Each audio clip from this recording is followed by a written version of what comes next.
E aí, pessoal, tudo bem? Valber Siqueira na área, queira não queira, e mais um vídeo aqui para vocês. Continuando na série de resumão de direito administrativo para vocês, vamos conversar agora sobre a responsabilidade civil do Estado. Olha só. Ela também é conhecida como responsabilidade extracontratual. Tem previsão constitucional no artigo 37, parágrafo 6º da Constituição Federal. O que é que você precisa saber? Que as pessoas jurídicas de direito público e as de direito privado prestadoras de serviço público, elas respondem de forma objetiva. Objetiva é a regra geral que essas pessoas jurídicas respondem. E o que quer dizer isso? Objetiva significa que independe da comprovação do dolo ou da culpa do agente causador do dano. Além de objetiva, é passível de regresso. O que significa isso? É a ação regressiva. É aquela que o Estado entra e tem o dever de entrar, caso pague o precatório. Ou seja, a vítima entrou na justiça, o Estado recorreu, perdeu em todas as instâncias, nasce o precatório, que é a ordem judicial de pagamento, o Estado paga o precatório e a partir daí nasce o dever, não é o direito, é o dever do Estado de cobrar deste agente causador do dano. Aí vem a expressão, a ação regressiva. Entretanto, para se conseguir processar o servidor, é necessário que prove que este servidor agiu com dolo ou culpa. Dolo está ligado à intenção e na culpa você não tem a intenção de praticar o ato, porém responde por negligência, imperícia ou por imprudência.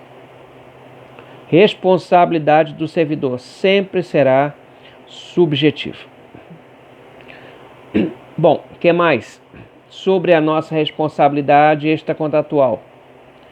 Também é importante que vocês saibam que a modalidade que é utilizada atualmente no país é o risco administrativo. O que significa isso? O Estado só responde se ficar provado que foi no desempenho das funções, ou seja, em objeto de serviço, que aquele agente causou dano à vítima. Se um servidor público, fora do desempenho das suas funções, causar prejuízo à vítima, o Estado não é responsável pela indenização, e sim o próprio servidor.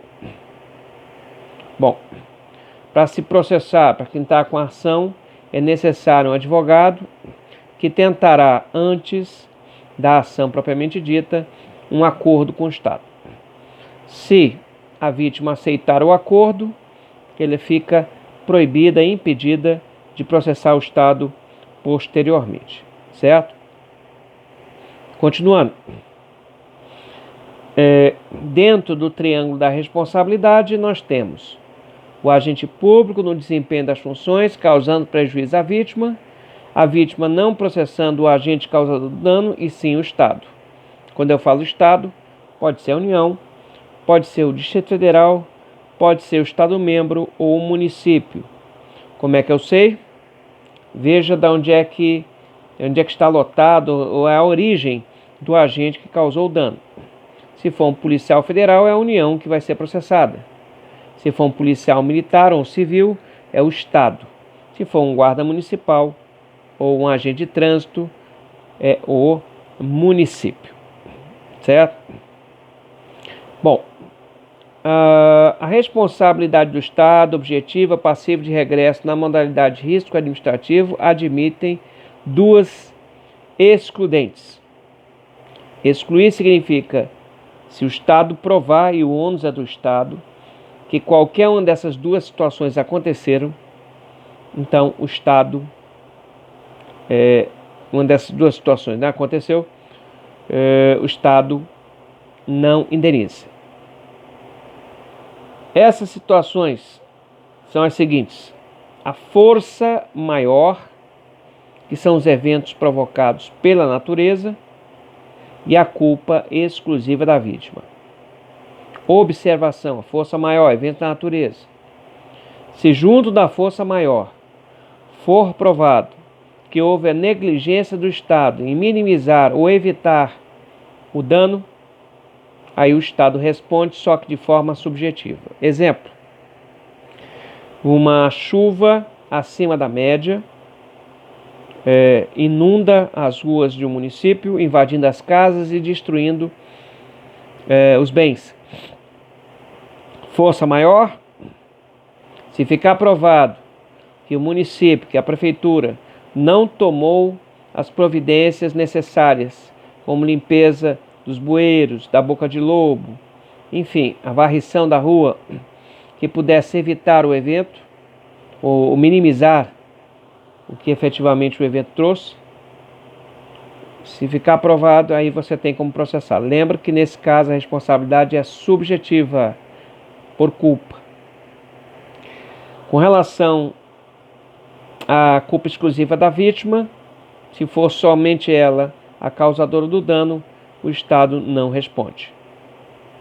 Agora, se ficar provada a culpa concorrente, Estado e vítima respondem conjuntamente pelo evento. Então não é uma excludente, mas atenção para a palavra, mitiga, ou seja, diminui o risco do Estado. Agora, alguns pontos importantes. Se por acaso um preso morrer, ou se matar, ou for assassinado por outros detentos, será que cabe indenização? Sim, o Supremo Tribunal Federal já decidiu esse ponto. Mesmo que o preso se mate, tá? O Estado deve indenizar. Outro ponto: a bala perdida. Uma pessoa morre num tiroteio, leva um tiro, tiroteio entre policiais e criminosos. Há indenização nesse caso? Sim. E o que costuma pedir na prova é o seguinte: você precisa provar de onde é que saiu a munição, de onde é que saiu o projétil? Não precisa. Independente se saiu da bala, a bala saiu da arma do bandido ou do policial, isso é indiferente nesse tipo de ação. O que mais? Nós temos outros pontos. Será que atos judiciais podem gerar indenização? Podem, desde que fique configurado o erro judiciário. Uma pessoa, por exemplo, que foi condenada injustamente. E ato legislativo também pode gerar indenização do Estado? Sim, desde que essa lei seja declarada inconstitucional.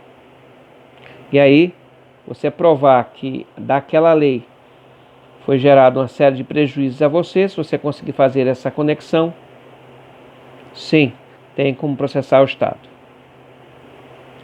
Aliás, voltando ali do primeiro assunto, a responsabilidade do Estado é objetiva.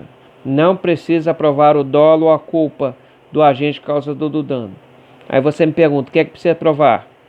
O nexo causal, a relação de causa e efeito.